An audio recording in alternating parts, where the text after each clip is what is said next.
A very good evening. A warm welcome to all our viewers here today. Thank you for joining us. I know we are running just a couple of minutes behind schedule since we're waiting for a few more people to join us. But I think we can get today's session underway. So once again, firstly, on behalf of the managing committee of CCMA, it's a managing committee out here you see on your screen. I welcome you all to the second CCMA Web Talks session. So these sessions were created and generated as a means to enhance the knowledge or to enhance the correct usage of construction chemicals in the field. Just to introduce CCMA to you in a bit. CCMA was formed almost 10 years ago. I think it's a little bit more than 10 years if I'm correct, and it was formed basically as an association of construction chemical manufacturers to improve both the quality standards of the industry itself and to improve also the users understanding of the materials and how to apply them correctly. That along with the general growth of the industry was what the association targeted. So the industry today, as you know, is quite is growing up quite well. It's almost about close to about 8 to 9,000 crores as of today, and we have representatives from, I would say, almost all the top CC companies in India as our members. So most of the new technologies that you see, most of our member companies are today, I would say, at the cutting edge of technology in the field of CC. So with that, I would say welcome once more. Welcome to our web talk session. And today we are having two very interesting speakers with us. First, we have starting off with us today is Mr. Pushpam Kumar. He is the national manager for refurbishment at Sika India Private Limited, and he would be sharing his experience with both concrete repairs in general, as well as a little bit of specificity in terms of chemical anchoring in RCC structures. Our second speaker from for today is Mr. Deepanand or Mr. Deepan Bundi.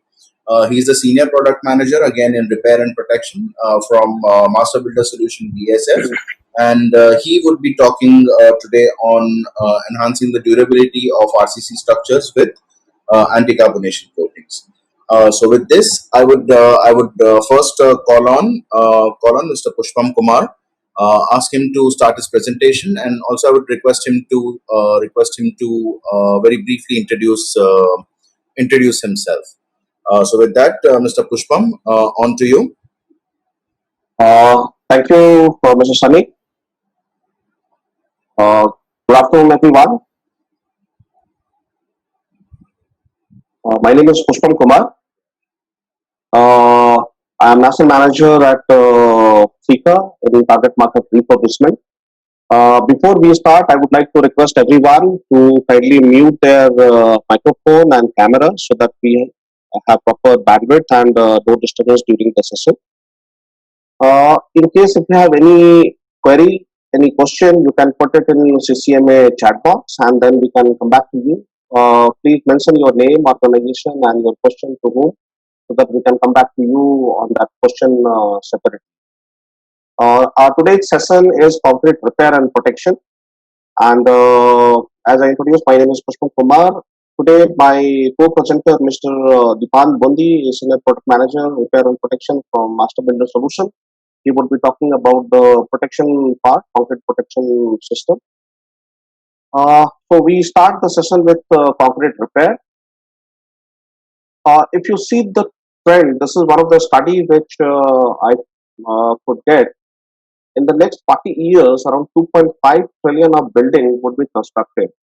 And the current stock of 2.5 trillion of building has to be repaired and rehabilitated. So it's a big task in hand for all the developers, contractors, engineers to construct such a big volume in the next 30-35 years, as well as to maintain the existing stock of these buildings. If you see the trend, like the world tallest building, till 1960s, the trend was almost all the tall buildings were constructed using steel. But 70s onward, the trend started changing, and now you can see concrete and composite metal has taken a major share in the tall building construction. If you see the current scenario of India, India already has around 84 tall buildings and approximately around 50 more is under construction. And I'm talking about tall buildings which is 200-meter plus. So when we go vertical, you all know the challenges of the vertical building. Concrete structure deteriorate very fast over a period of time, and the main reason for deterioration is carbonation, the leakage seepage, the change in the temperature, frequent change like 0 degree to 50 degrees, the usual temperature difference in our country, and of course the seismic impact. So these are some of the influencer of the concrete structure to deteriorate very fast. You can see in day-to-day life, like this kind of leakage seepage is very common in almost all the major cities, and this lead to the structural failure. Like it starts with the leakage seepage, and then it leads to the structural failure of the structural members.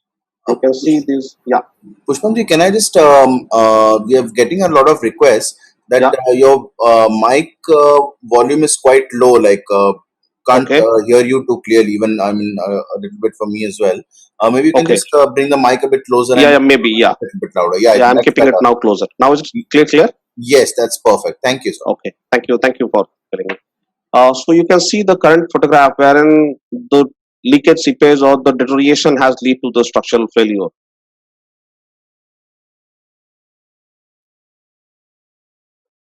As we know, every member in our structure has been designed to take certain load, like all kind of uh, loading has been there. Like these members is designed to take these loads, and this member has to be in position.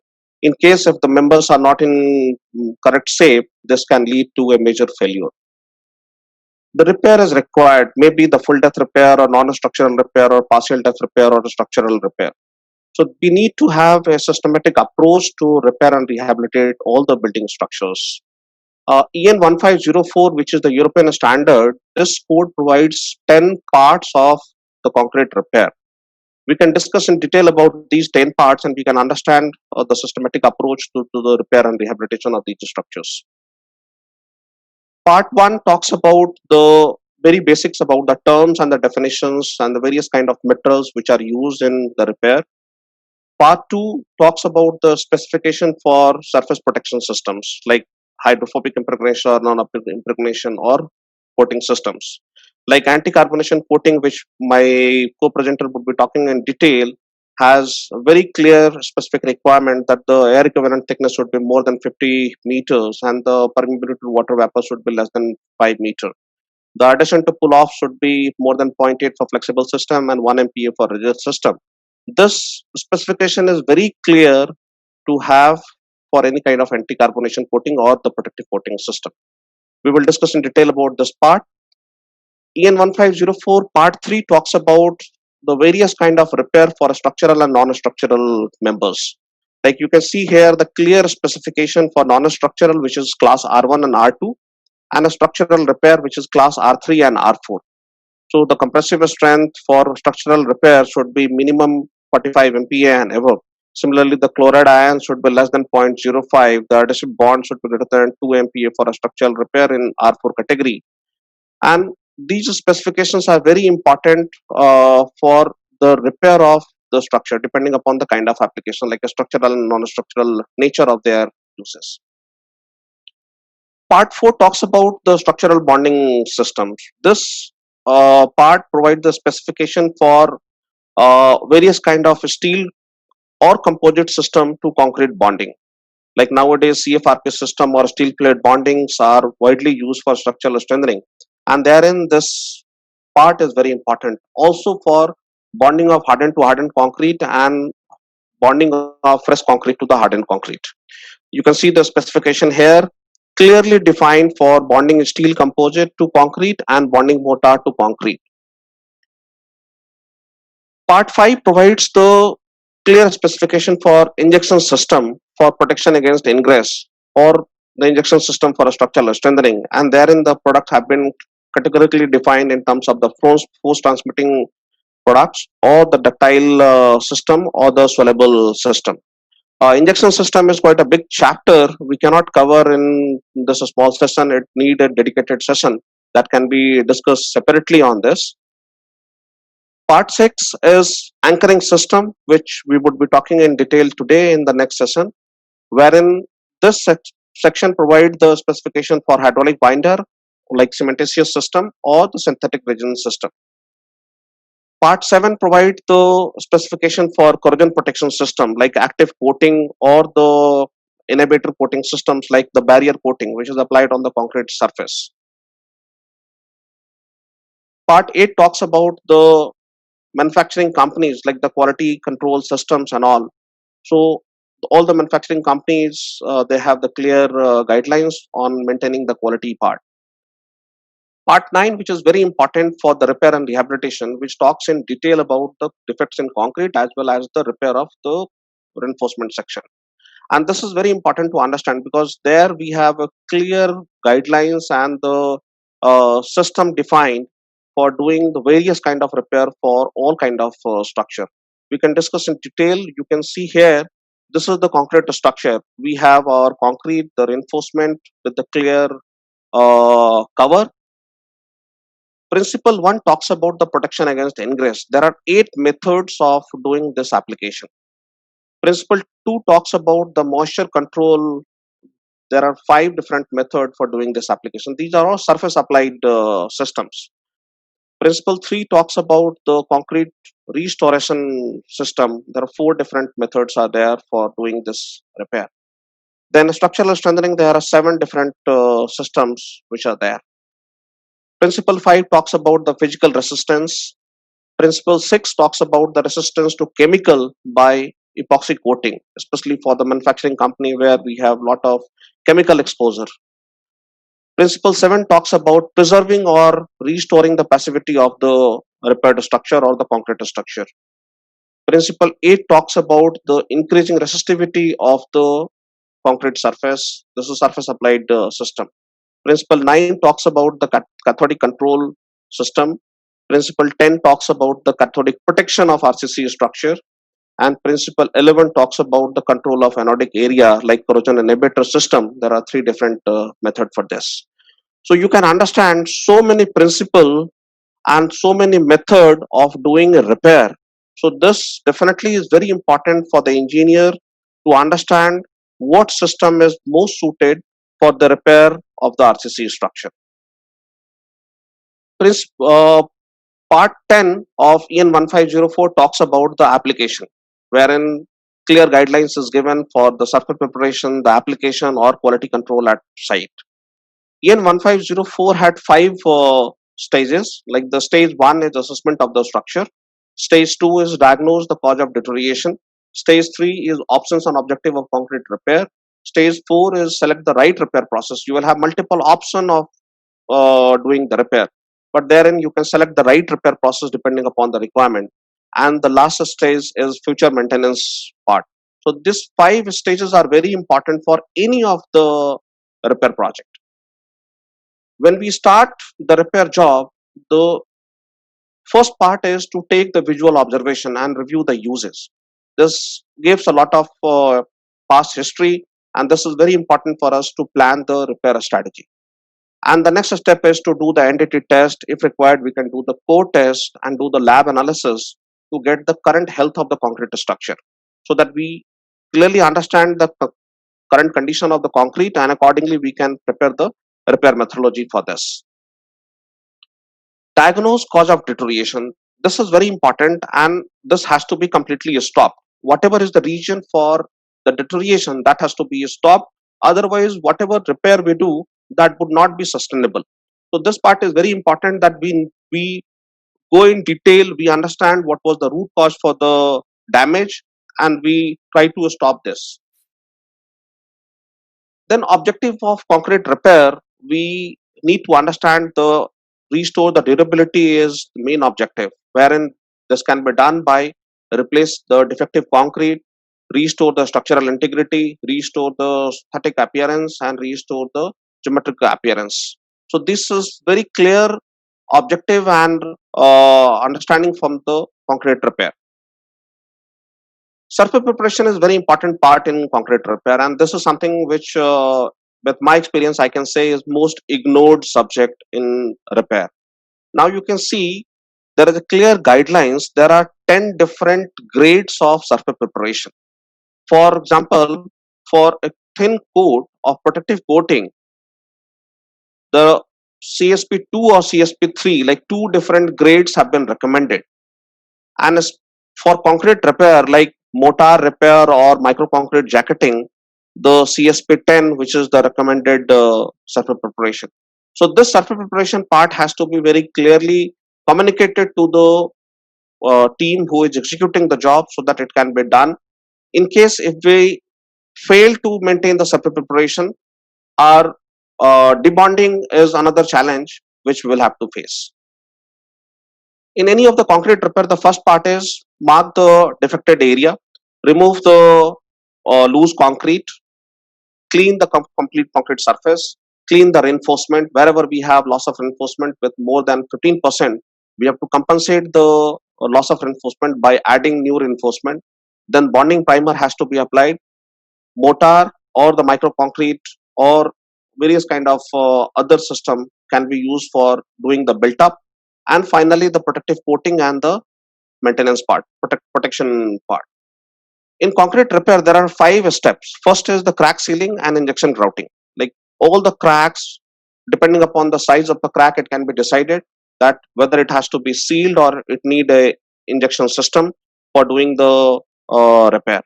Then reinforcement corrosion protection is something which is very important. As I explained, wherever we have loss of reinforcement more than 15%, the reinforcement has to be compensated by the new layer of new reinforcement, and anti-corrosive treatment is to be provided to the existing reinforcement so that further corrosion does not happen to the existing reinforcement.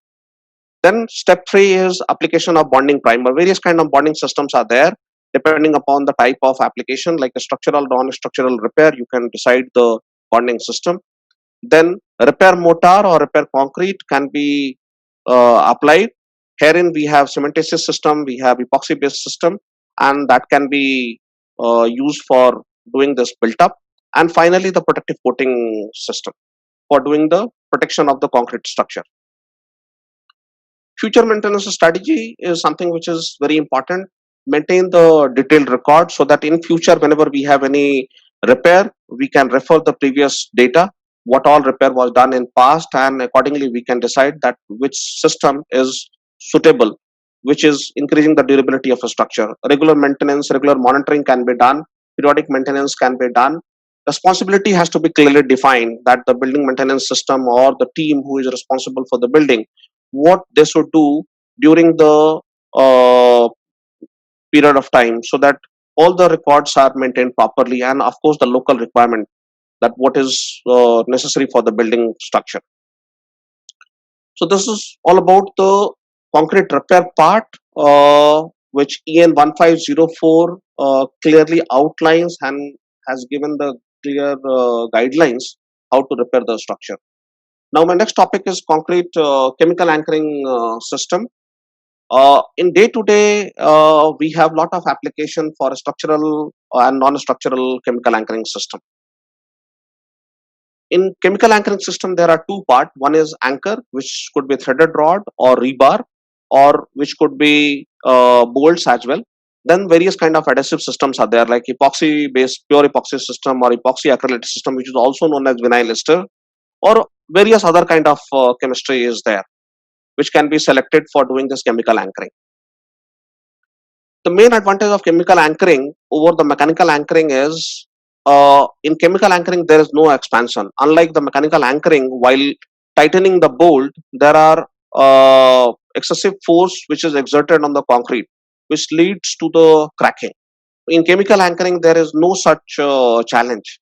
Another advantage in chemical anchoring is the keying effect. Because of the porous substrate or the roughened surface, this chemical creates a keying effect. This, the bore hole is completely sealed by these chemicals, so there is no possibility of any kind of corrosion because of leakage seepage or the hollowness. And another advantage in case of mechanical anchoring system, the sizes are one of the limitation. But in chemical anchoring system, the size is not the limitation. The designer can select the length and dia of the chemical anchoring system depending upon his own requirement. Two another important advantage in chemical anchoring, that anchor can be placed close depending upon the requirement. But if you compare with mechanical anchoring system, there was some limitation that these mechanical anchors cannot be placed very close because there are chances of concrete cracking is very high.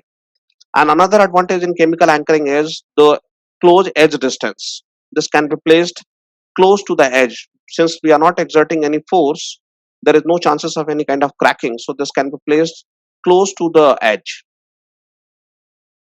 Application part, there are clear guidelines on depending upon the size of threaded rod or rebar.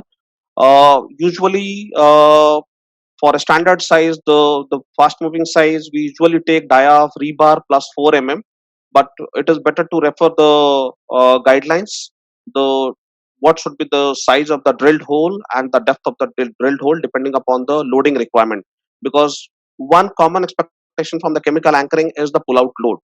So this pull out load is directly dependent on the depth of the hole and the size of the bar. So this can be selected depending upon the pull out load requirement which the designer can provide.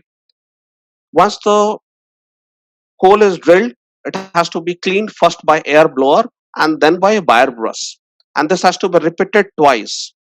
This would be interesting to know, 90% or more than 90% of the chemical anchoring failure happens mainly because of the improper cleaning of these holes, not because of the reinforcing bar or the threaded rod, not because of the chemicals, because of the dust which is not cleaned properly, these chemical anchors fail.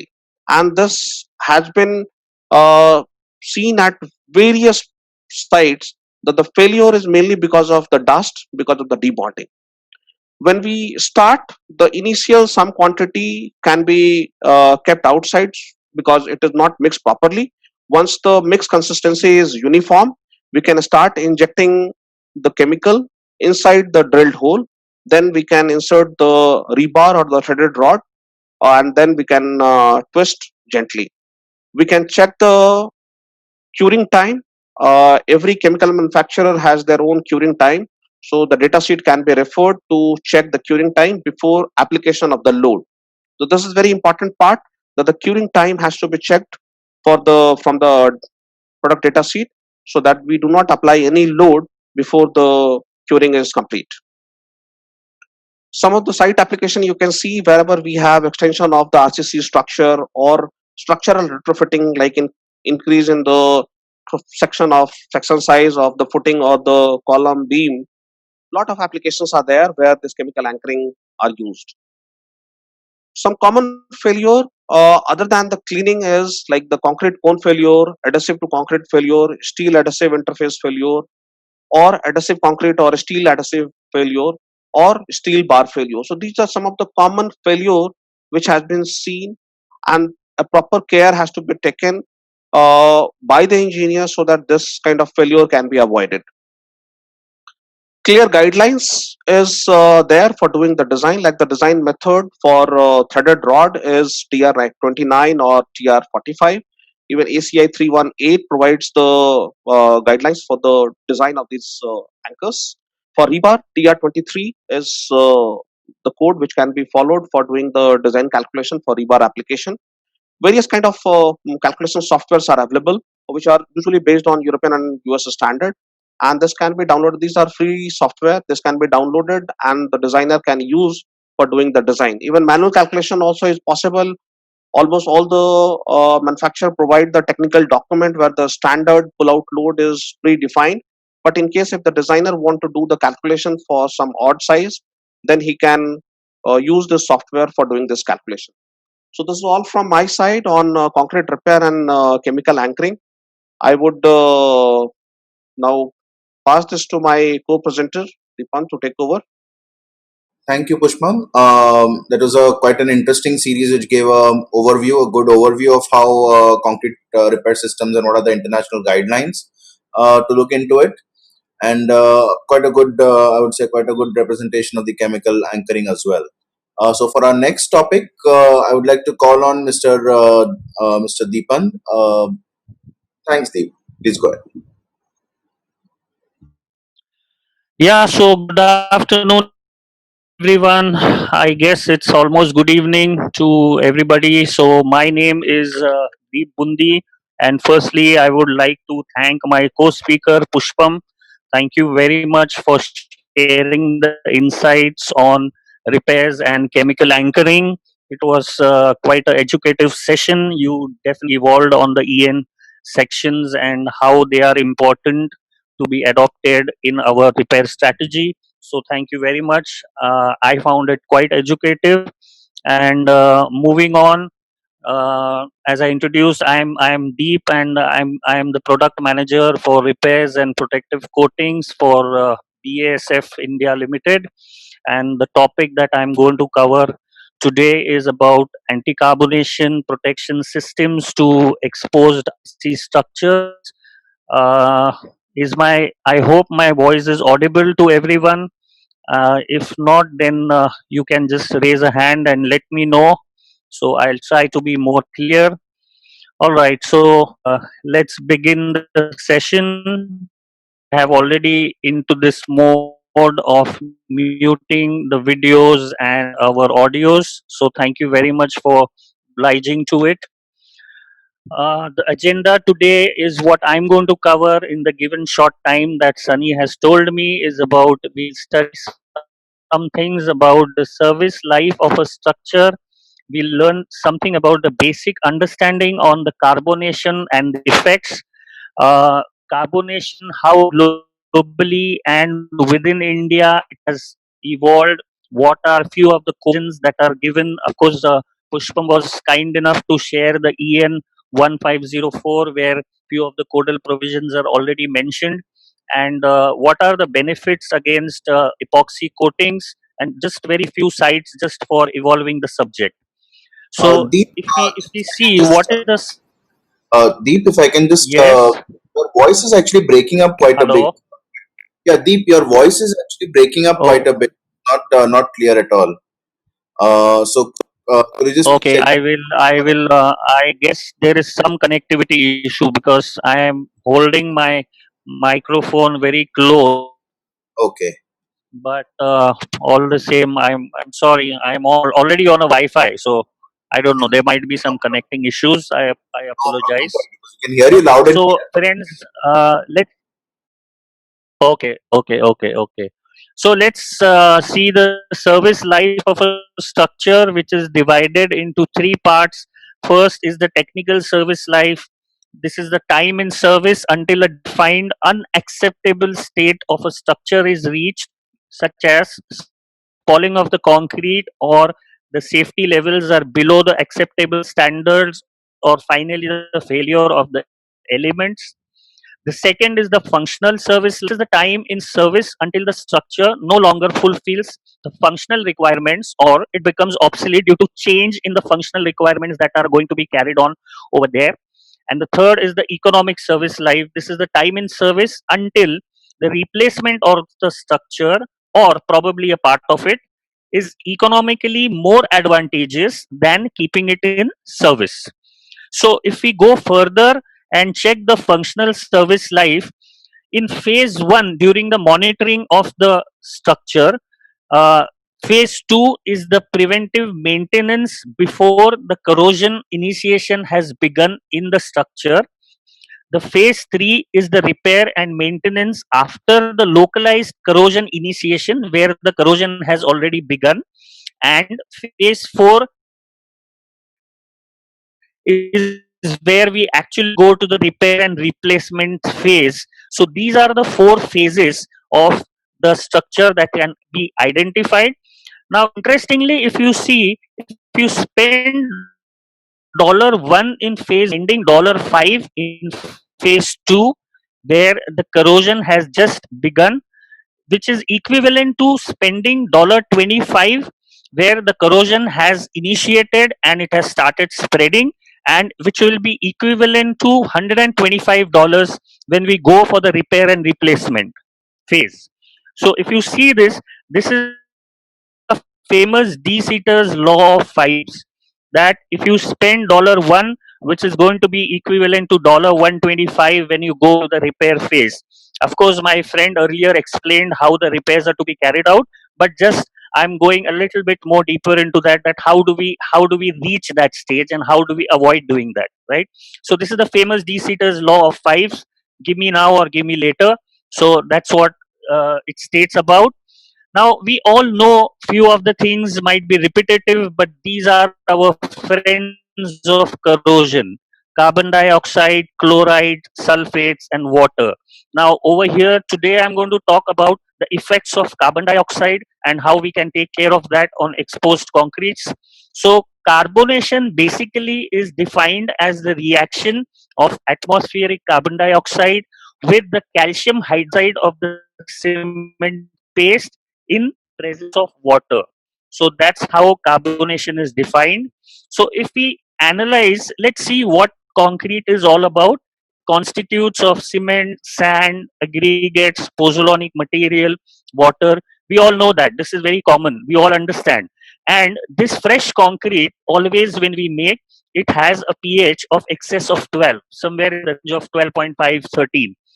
Now, besides the sand, aggregate, and pozzolanic materials and water, the cement is the main constituent, which constitutes of tricalcium silicate, dicalcium silicate, tricalcium aluminate, and tetracalcium aluminoferrite.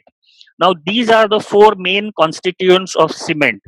So if you see, when these four constituents they react with water, the silicates, the tricalcium and dicalcium silicates, they from the cement react with the water molecules to form calcium silicate hydrate and calcium hydroxide. So this is where the calcium hydroxide is produced, wherein the silicates react with water. Parallelly, what happens is the carbon dioxide from the atmosphere reacts with the water and it forms carbonic acid.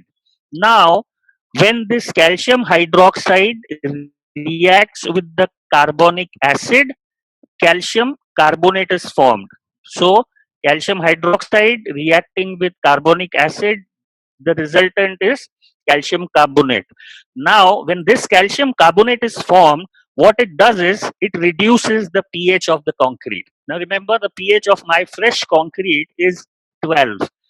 Due to the presence of calcium carbonate, my pH starts dropping. It goes down. So, if you see just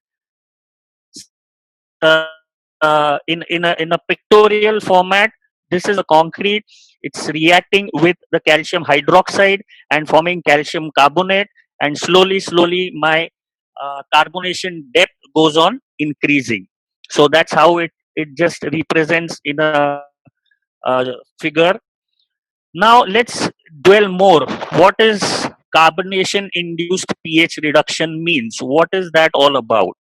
So the carbonations we all know, most significant effect on concrete is its reduced durability, which is a direct result of the pH reduction. We saw how the pH reduction occurs.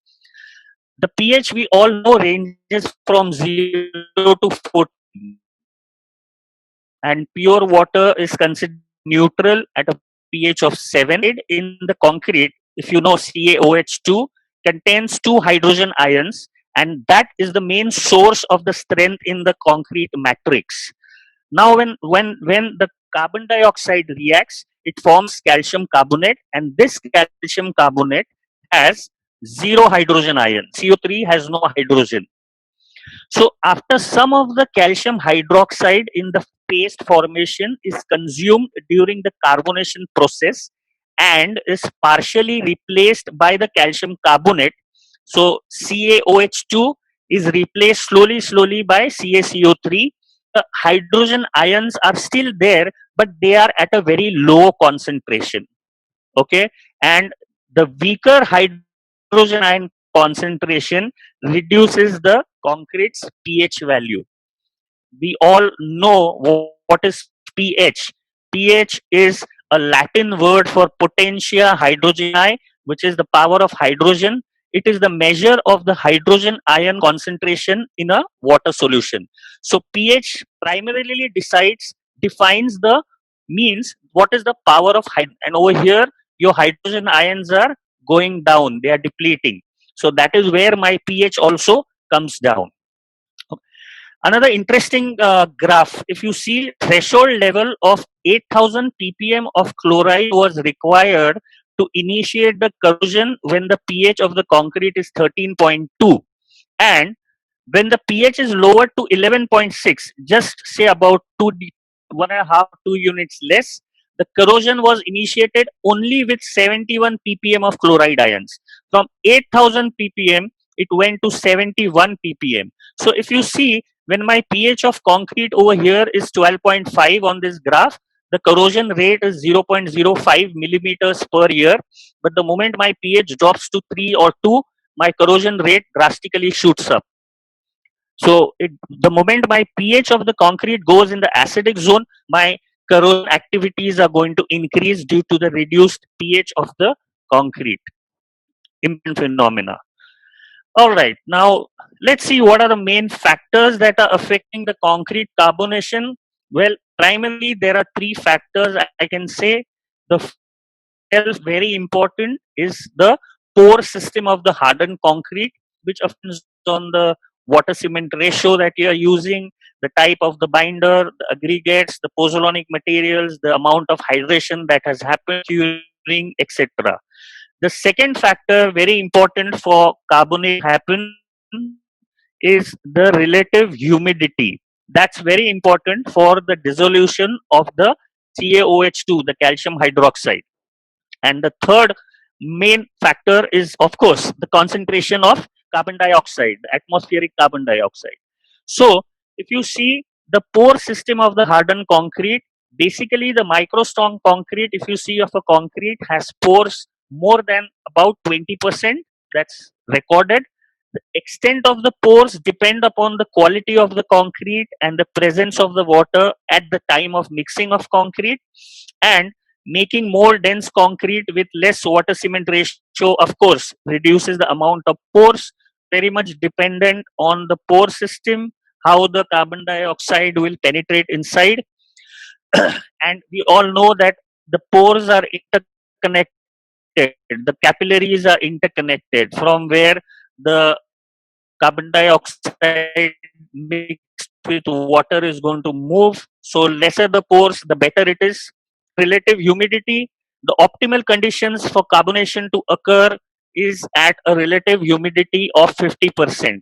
So if the relative humidity is less than 40%, roughly, the carbon dioxide cannot dissolve. And if it is more than 10%, the diffusion of the carbon dioxide will be inhibited by the water because it has filled up, and hence CO2 cannot enter.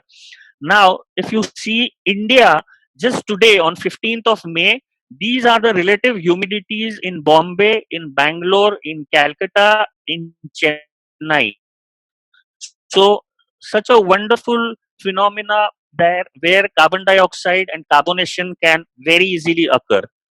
Colombo is 94, little rare. Ahmedabad and Nagpur on the borderline. So that's where, but if you see the metro cities, very high humidity as of today recorded. So 40 to 80% is the most dangerous zone for carbonation to occur. All right. The third is, of course, the concentration of carbon dioxide. Now, what is the concentration of CO2 in our Earth's atmosphere? It's only 0.04% currently. But can I say it is 0.04%, which is very high, and this is rising. It's currently at 402 ppm as recorded. So if you see over here, this is where my carbon dioxide levels are. And in urban cities, it is recorded at times even 0.1%, which is very high. Now, in the Mauna Loa Observatory in the US, in the last 60 years, if you see, the carbon dioxide ppm has shot by about 60 ppm, from almost 100 to almost 420, 320 to 420, which is a huge rise. If you see now, looking at the national scenario, if you see, India almost matches the world in atmospheric carbon dioxide levels. We are no, we are not behind. So there's a Cape Rama station in Goa where the carbon dioxide levels are monitored, and the levels have shot more than 400. If you see in Madhya Pradesh, Uttar Pradesh, Himachal, the CO2s were also plus 400 ppm. It has been registered about 395, 400, 405 ppm. Few of the alarming headlines that I could take across: crossing the 400 ppm boundary was, course, we understand how it's going to bring a global change in the climate temperatures. The UN's Intergovernmental Panel on Climate Change has predicted that once we go over the 50 ppm threshold, currently we are roughly at 400, the results could be catastrophic. It would contribute to warming the planet by 2 degrees. Okay, because the UV rays are not able to move around and cause unpredictable shifts in the weather pattern, and it's rising, as I said.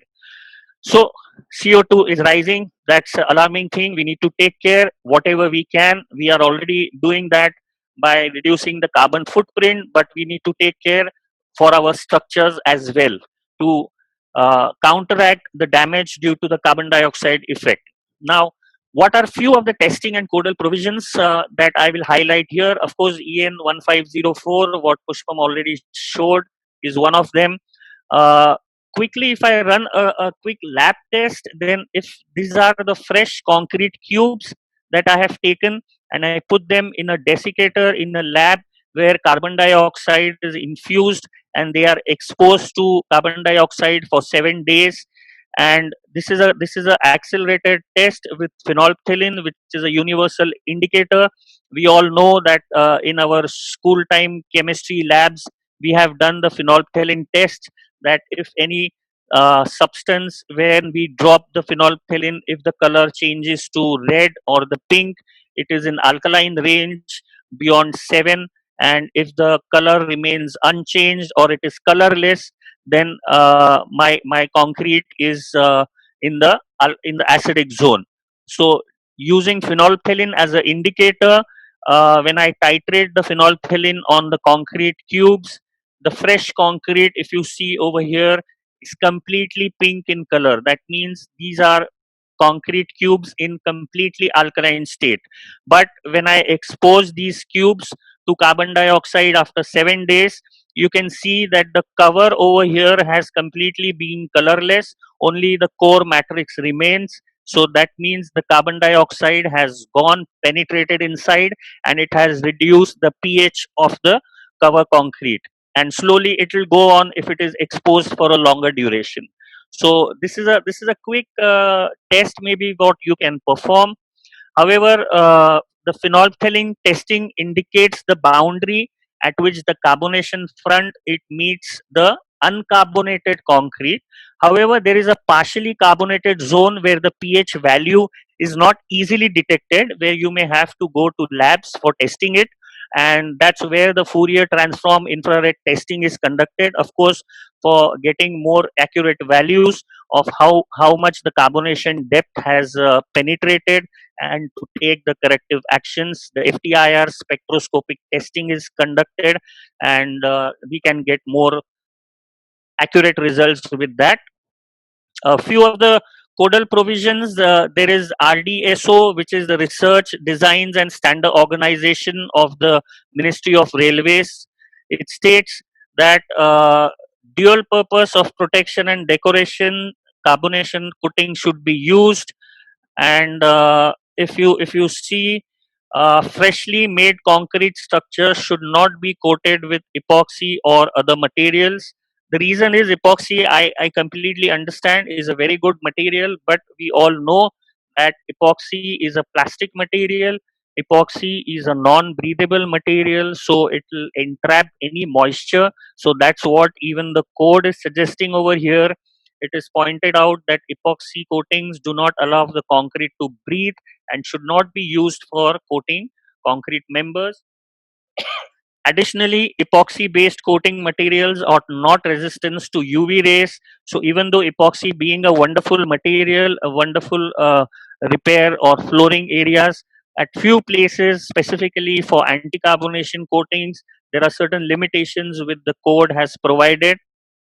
So if we just try to compare what are the benefits of water-based acrylic anti-carbonation coatings versus solvent-based epoxy coatings, as I said, the first thing, it's not breathable, which is very important. Otherwise, you will see blister formations on the coated areas in case if moisture is entrapped. It is a water-based coating, so it can be applied even on damp surfaces. Of course, this is after curing. I'm not saying you need to apply it on during the curing period.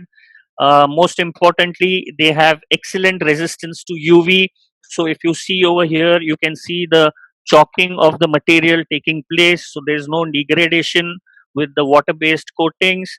It penetrates into the open pore structures. It has excellent adhesion and excellent elongations. You can see it doesn't cracks even when applied on a smooth tin plate, and it has excellent adhesion even on a non-absorbent tin plate. So these are the important properties and benefits that you will get with acrylic anti-carbonation coatings which are water based. There is another specific code which is the IRC, the Indian Road Congress. Most of these are used today in elevated bridges and metro structures, we can see. So these are few of the parameters which the IRC SP80 states that your coating should have. And most of the coatings today in the market, you will find this is the most important, that your diffusion, carbon dioxide diffusion air layer equivalent should be greater than 50. You will find a lot of coatings today with more than 100 meters or 150 meters air layer equivalent diffusion coefficients. The ASTM C1202 should have chloride ion diffusions nil. So most of the coatings have zero penetrations to chloride ion diffusions. The adhesion should be more than 1.5. You will get more than 2 elongations, about 200%. This is what the codal provisions are specified in the IRC SP80. And generally what you will find today with the open market, there are a number of manufacturers doing and selling this material, which is quite user friendly. It adheres to the codes and very easy to apply. So whatever was there you saw in the IRC SP80 documents, I have just mentioned the values over here, and most of the values you will find of products in the market today. I'll I'll just take you to few project references that I could track just for understanding and seeing what are the types of applications where these anti-carbonation coatings are preferred and applied today in the industry. So most of the flyovers, as I said, most of the metro stations. So this is where the anti-carbonation coatings find a niche market and can be applied. Roughly, these are few jetties, marine structures where it is applied and can be taken care of. Roughly, the material basic cost is somewhere about 100 or 120 rupees a square meter. Of course, the costs are very varying depending on the quantum of the applications, the area of application, what type of application you are doing, either by brush or a roller or a spray. Different pigments are used, so the costing varies on that, the location of the site, and of course, state wise, the cost may vary due to the transportation, logistics cost, etc. So that's all, I think, friends, that I had to share with all of you. And in the next session, which is going to be on the 29th of May, there will be a webinar on tile fixing and tile grouts, which is going to be very interesting. And the announcements will be made, of course, to you, all of you, very shortly. And with that, I would just end my session. If there are any questions, you can write to us on this email, and we'll be glad to revert back to you. So thank you very much, and thank you, Sunny. On to you. Thank you very much, Deep. So that was a fantastic overview of coatings and why they are needed in the first place, and a little bit on the codes and the application areas as well. So thank you for that. I think what we can do now is go to our question answer session. So in my chat box, I'm seeing quite a few. So Deep, maybe what you can do is you can stop the screen sharing so we can see each other. If you want, you can put your video on as well. Yeah, yeah, You yeah, and as well. Okay. yeah, yeah, Uh, sure. the first one is okay. There are some questions on sharing the data. Yeah, we'll try to put up a recording up online soon, so we should be able to share that pretty soon. So I won't take up that thing again. Uh, Okay, the first question from Mr. Dhaval Somaya is: are chlorides and sulfate attacks responsible for major concrete deterioration? Pushpam, would you like to take that up, please?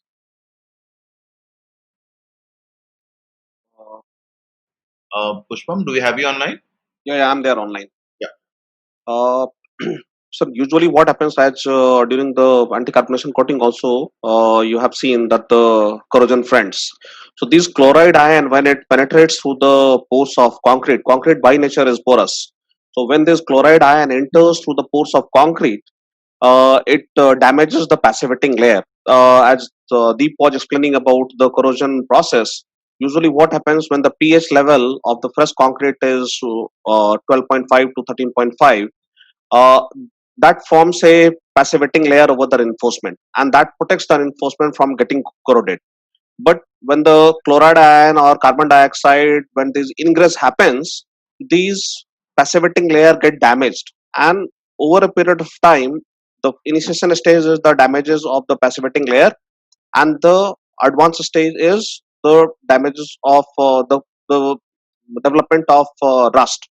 So when the chloride ion enters inside the concrete, first it damages the passivating layer of the over the reinforcement, and then it starts the corrosion process. The rust, which is having almost 2.5 times higher volume compared to steel, when the rust formation start happening over the reinforcement, it exerts excessive force on the cover side, and then the cracking or the spalling will take place. So this chloride ion is one of the major risk to all the concrete structure, and that has to be protected by various kind of coatings. Perfect. Thanks, Pushpam. Yeah. The next one is actually quite an interesting question. It asks, this is by Mr. Muhammad Arif Siddiqui. It says, is there any classification of materials according to the repair depth, the type of repair, and materials, etc.? Is there a classification of materials according to the repair depth and type of repair? Uh, I would say every kind of material has been designed for certain depth. For example, if you see polymer modified mortar, like if I talk about the repair materials which are available, one is first you will have to understand the pyramid of the various kind of metals available. The base is the cementitious, which is the volume. Then you have epoxy based system, and then you have polyurethane based system. So various kind of chemistries are available. Now when we see these chemistries, every kind of material has certain limitations. Like polymer modified mortar is designed for a thickness of 40 to 50 in one single layer, and in case if the section layer is more, then we can go for microconcrete jacketing. So depending upon the application, we can select the product, and then we can check the limitation from the product. Thanks, Pushpam. I think let's take one a little bit on coatings. Pushpam, if you want, you can put on your video as well, so people can also Yeah, sure. see you while answering. Yeah. I was just keeping on hold because there is no bandwidth issue. Yeah. So, okay, maybe we can take these two questions relating to coatings. The first one is by Mr. Nandan Pradhan.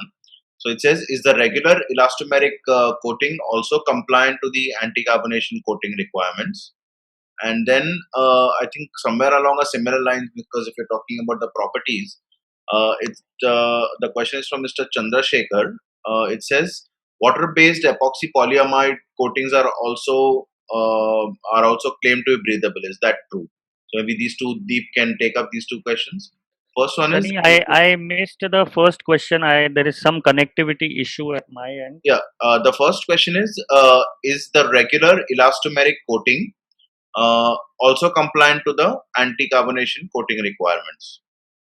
Okay, so regular, if what was that? Regular? The regular elastomeric coatings, are they also Regular compliant to elastomeric anti-carbonation? coating. Yeah, see, primarily we need to get it evaluated and tested as per the DIN specs, whether they are compliant to carbon dioxide diffusion resistance. And if you find the SD values are more than 50 meters of the diffusion resistance, then yes, that can be qualified into the anti-carbonation coating range. So that's how it is.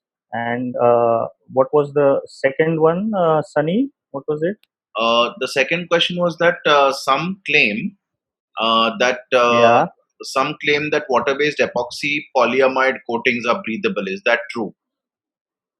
Well, water-based polyamide coatings we need to be checked, and if there are certain certificates or testings being done on that specific to a specific manufacturer, then I guess we'll need to refer to their data sheets. Correct. Because, it will be not right on my part to comment on that in the open market scenario, right? So I would suggest let's rely on the specific manufacturer test reports and the data sheet, and then select the particular system for whatever project is being, I mean, you guys are bidding on. So Right. that will be a systematic approach to resolve it. Yeah. Yeah, another question along the same lines is from Mr. Ganishkar K. And it says some power plant projects are using epoxy-based coating on fresh concrete cooling tower. It's in the specification. So can that be justified?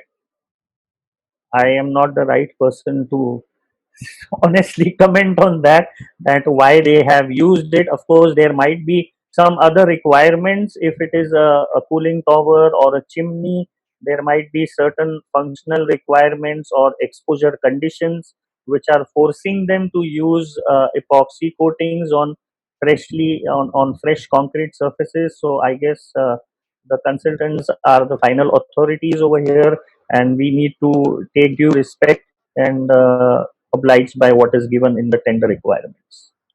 Thank you. So there's one question here for Pushpam. This is from Mr. Prabhudev Matapati. In chemical anchoring, uh, once inserted for is removed as a failure of holding in the hole. Can we apply chemical and insert the rod again in the same hole? So in short, reusing the same hole again in the chemical anchoring process. Is that possible? Uh, of course, this can be done, but this would need a proper cleaning. As you have seen the importance of cleaning, the cleaning has to be perfect so that we can go for a next application. Okay. Thanks, Pushpam. And one more is what is the minimum chemical? This from engineer Sandeep Pathak. What is the minimum chemical anchoring length of the rebar?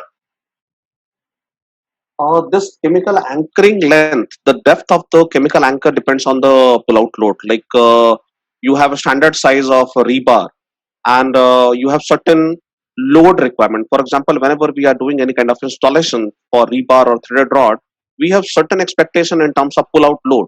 So there, a proper calculation is required. Either you can refer the chart that at what depth you are getting that kind of pull-out length, or you can do the calculation using this software. But ultimately, the pull-out load is important. That can be checked, and accordingly, the depth of the bar can be decided. And the same, I think, along the same lines. So, Engineer Pataka had another question. Was this please? Could you guide on the chemical anchoring software name and where to get it? You can go to the website like Sika India website. You can go to the website and then you can download. and you can then Yeah. take that discussion offline. Another one interesting. There was another interesting question on evaluation method. Okay, this is one for Deep. Is it possible to take out the chloride by pouring fresh water and dewatering it after a few days, if considered for basement floor areas? So I'm not sure whether that goes I, into the.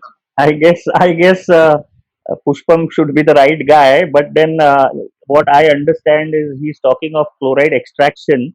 Of course, we know the theory of chloride extraction being done, but I'm not very sure if we in India this technology has been adopted successfully. But yes, there is a chloride extraction removal process that can be done, but unfortunately, I mean, it's not still in applicable stages. So I guess I pass on that to Mr. Pushpam over here. From your inputs? See, first of all, we need to understand the objective, why we are doing this. There may be some technology which can help us out doing the chloride extraction, but you will have to understand the moment chloride enters through the pores of concrete, this will start damaging. And as you have seen the coating presentation, the carbonation test that will give you the clear indication that this much of concrete has got carbonated. So even if you extract that chloride, the concrete has already been carbonated, so that will not give you the desired durability. So it is always better to remove the damaged concrete and replace the concrete rather than doing the extraction. Yeah, because I think extraction also by pouring fresh water means, I think that was the key part of the question. That by pouring No, fresh water and no, dewatering it, is that no. considered extraction, or is it possible to take out chloride? Oh, I probably missed the pouring fresh water part. So no, it's not going to Pouring it help. and dewatering it after a few days, will that remove? No, there will be more oxidation because oxygen will go in, and you cannot reverse the corrosion that's already happened. So you got to live with that. And as Pushpam suggested, it's better to remove the damaged concrete and just replace it. That should be the strategy. Okay, thanks, Deep. Maybe this one is for Mr. Pushpam. Do we use stitching method to repair cracks in concrete, and how is it Yes. different from normal concrete repair? See, wherever we have, first we will have to understand what happens when the crack appears in the concrete structure. Like you take example of any beam or column, these are structural members, and when the crack appears, the integrity of the member is missed. So what we do is, by doing this epoxy injection system, the crack has to be the gap has to be filled. But when we do injection system on the surface, it would be very difficult to understand whether the crack line is straight or going in which direction. So we advise that we do the cross stitching. So it is recommended that 45-degree should be the angle of the drill hole from the concrete surface, so that from either side we intersect the crack line, and while injection we ensure that epoxy flows inside that crack. So cross stitching is definitely is the right method of doing the epoxy injection crack repairing system. Like you probably make a get both together if that Yeah. without exists. Okay. There is another few questions. One interesting one is what to do when we don't have sufficient depth for chemical anchoring. So now Mr. Pranit Nimase. Uh, as I said, the ultimate requirement is the pull-out load. If we do not have the sufficient length, we definitely are not going to get the desired pull-out load, and the objective would be missed. Another couple of questions. One is about do we have facilities for testing CO2 diffusion in India? That is one question. And okay, well, maybe Deep, you can start off with that, and then there is one last question. Yeah, so for testing carbon dioxide diffusion, as I probably showed, one of the easiest method is to check with the phenolphthalein, and otherwise you will have to extract the pore and then check it up in a lab. That's one of the processes that can be done. Yes, we can do that. Yeah, what was the next one, Sunny? It's only that are there facilities? I think there are. I think many. Yeah, there are. Yeah, of course there are facilities. Yeah, there are NABL accredited labs where you can approach them and check it out what the reps are. Perfect. The next one is, what is the recommended equivalent air layer thickness for basement parking in South Mumbai? In terms of carbon dioxide diffusion, it should be more than 50 meters. Okay, that's basically what the standard says. Yes, And what the That is the minimum what the code requirement. says. Yeah. Yes, that's the minimum. perfect. Correct. I think there's one last question. Are epoxy coatings advisable for reinforcements of for the reinforcements of pier caps constructed near to marine environments? I think it's not exactly part of.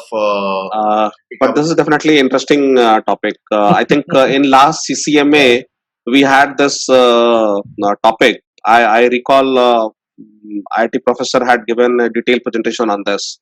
If you recall that session, there was a clear study shown that when we do the epoxy coating on the rebar to protect the rebar from corrosion, while bending, these rebar will bend and the epoxy coating will crack. And at site, there is no system to protect it.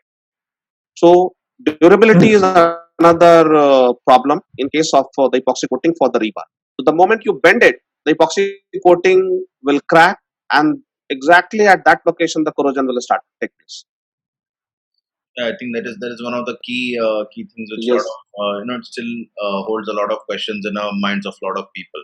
So I think with that, And maybe we can, I can just slightly add to what Pushpam said, that we have in earlier, probably about 10 years back, fusion bonded epoxy was the password for all the constructions that were happening pan India. But slowly people are realizing that yes, epoxy is a good material.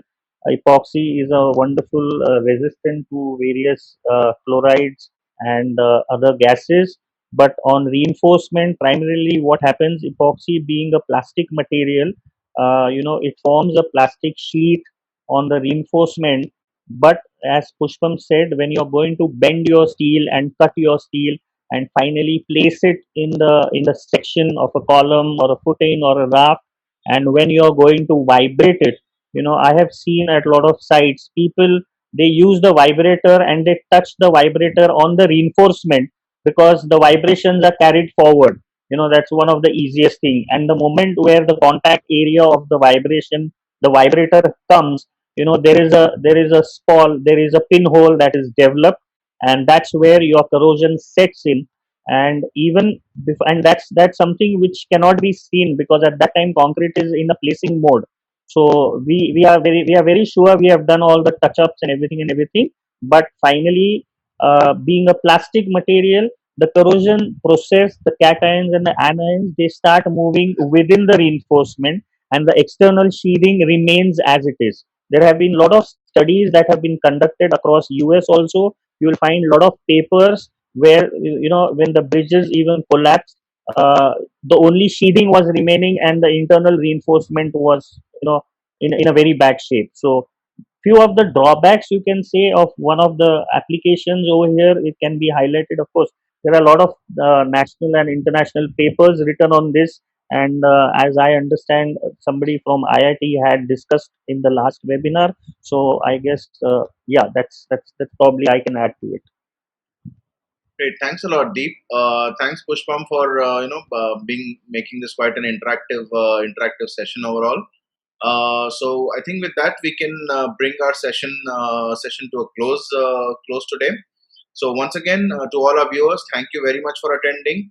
And from your host for the evening, from Sunny Surlakar, that's me. Have a good evening, and see you soon in a couple.